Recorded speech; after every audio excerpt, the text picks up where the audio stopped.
Dos partículas puntuales de masas m1 2 kilogramos y m2 10 kilogramos se encuentran situadas a lo largo del eje X. La masa m1 está en el origen, la coordenada x1 entonces es 0, y la masa m2 en el punto x2, 5 metros, es decir, 5 metros a su derecha. En el apartado A se nos pide determinar el punto en el eje X en el que el campo gravitatorio debido a ambas masas es nulo. El campo gravitatorio se rige por el principio de superposición. Eso significa que en cada punto el campo gravitatorio total es la superposición de los campos individuales.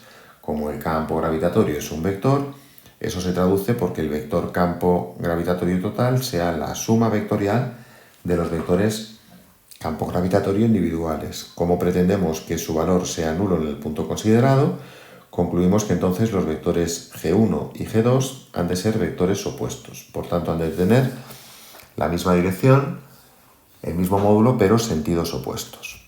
En el esquema tenemos representado el eje X con las coordenadas en metros.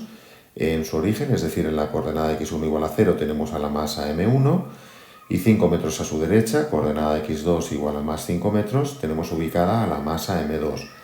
Como crean campos gravitatorios, las denotamos por m mayúsculas.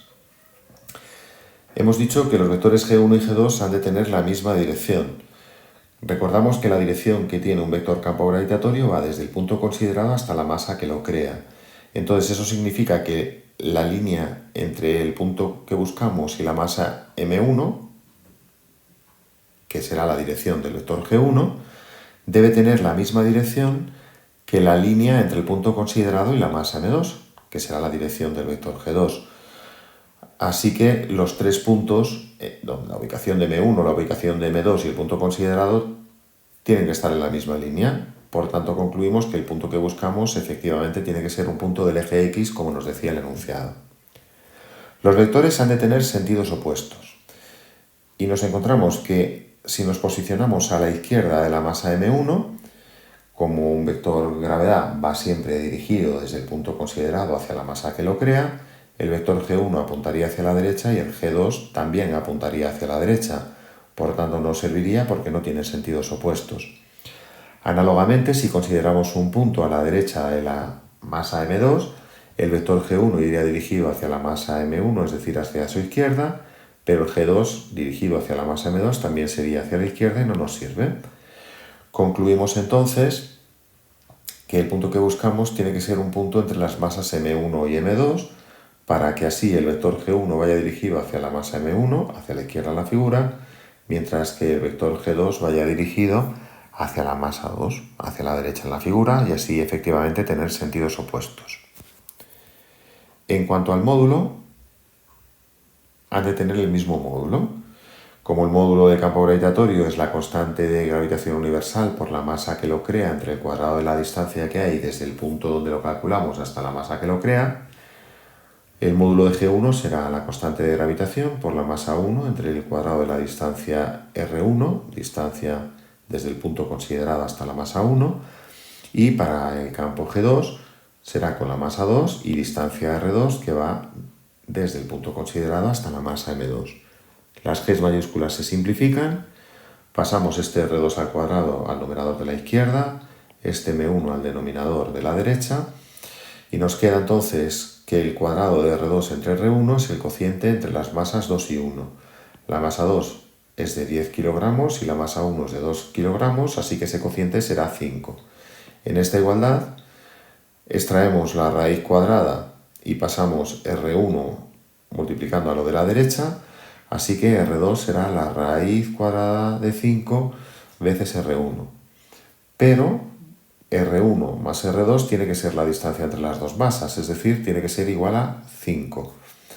Así que si en la ecuación de arriba sustituimos el valor de R2, la ecuación de abajo queda R1 más raíz de 5 veces R1 es igual a 5. En el miembro de la izquierda podemos sacar factor común R1, pasar 1 más raíz de 5 al lado de la derecha dividiendo, y entonces R1 será 5 entre 1 más la raíz cuadrada de 5, es decir, 1,545 metros. Y R2 es raíz de 5 veces R1.